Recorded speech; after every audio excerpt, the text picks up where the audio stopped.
Here's the title for the notes. It was quadratic functions.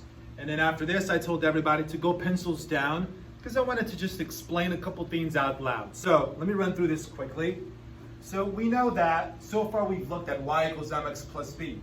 And this type of equation makes pictures that look like this. A bunch of lines with different slopes and different y-intercepts. Now, the basic graph, the parent function is y equals x, which happens to look like this. Right now, the invisible exponent up here, there is an invisible exponent of 1. But if I change that 1 to a 2, the graph disappears because it makes a completely different shape. And the shape that this happens to make is what we call a parabola. Now, a few interesting remarks concerning parabolas. Parabolas, if they open up, they have a very bottom point, like a low point. That's called the vertex. Also, you see where the parabola crosses the x-axis? Those locations, one of the names that we call them is the x-intercepts. What if the parabola opens down? If the parabola opens down, this point up here, that high point, is still called the vertex, and these guys here are still called the x-intercepts. If the vertex is at the bottom, it's called a minimum. If the vertex is at the top, it is classified as a maximum. How many x-intercepts can we have? We can have 2, 1, or none. Here are 3 examples that highlight that very point. We have 2 x-intercepts, 1 x-intercept, which also happens to be the vertex, and we have no x-intercepts here because it opens down below the x-axis, or if it opens up from above the x-axis.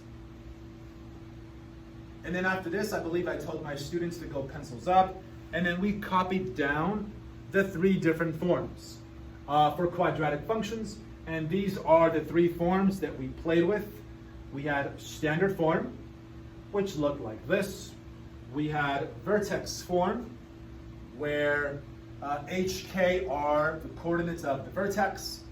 And then we discussed intercept form, where the equation tells you P and Q, which happen to be the x-intercepts. So 3 different forms. They all have their pros and cons. I do want to say this though, for the most part, that A, this A, and this A are very often the same number.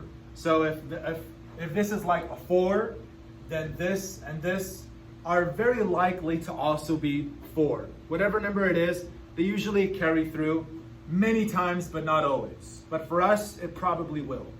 And then we moved on to example number 1, where I wanted this equation to be written in the 2 other forms along with the graph. So on Desmos, you would see that the graph of this looks like that. So they want intercept form for this function here.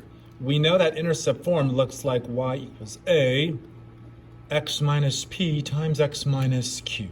We know what a is because a is essentially this number there. So we have 0.2. Now p and q, they are the x-intercepts, which based on the graph would be -9 and 1. And it could be flip-flopped, that doesn't really matter.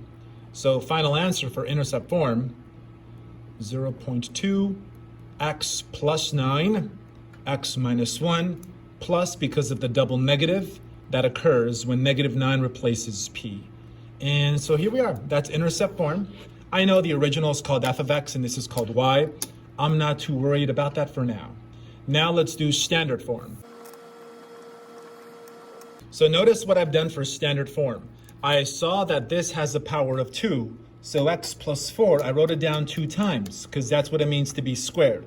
It means it's something times itself. Now that I've done that, I am going to apply the distributive property, which sometimes they call FOIL, but really it's just the distributive property. So we have x times x times 4, 4 times x, and 4 times 4. It gives you x squared plus 4x plus 4x plus 16 minus 5. You can combine the 4 x's. So we have 0.2 x squared plus 8x plus 16 minus 5. And then we can apply the distributive property yet again. 0.2x squared plus the Casio calculator would say this here. And then we can combine the constants there. So really, final answer. So this would be our finished result. Let me say a couple of things before I let you go. This is standard form. So that's A, this is B, and this is C. So we have standard form, and then earlier we did intercept form, and this was vertex form. But all three of these equations make the same picture. Also, these decimals are kind of nice. If these decimals were really weird, we would have preferred fractions. So because these decimals were okay, you could leave them as decimals. Otherwise, you would turn them in as fractions. And then we did this problem here. So we have a football player kicking a ball that follows a parabolic trajectory, which is modeled by this function up here, and everything is measured in feet. And then part A says, how far away from the player does the ball land? So what I would recommend is that you graph this on Desmos, and the graph of that looks like this, where this point here is the football player, and this point here is where the ball lands. And for part A, since they want to know how far away from the player does the ball land, it is a matter of subtraction. So we go this number minus this number, and so the ball lands this far away from the football player. And then part B, the highest point that the ball reaches, well, the highest point would be up here somewhere. So for that, we rely on the vertex, which has these coordinates. And of course, the y coordinate is the actual highest or lowest point. So for part B, the highest point that the ball reaches is 4,005 feet. So yes, we relied on Desmos heavily for this lesson. As the days go, we'll use less and less Desmos, and we'll do more things by hand. So why don't you guys try the homework now, and let me know if you have any questions, okay? So nice job, guys, and I'll see you all in class.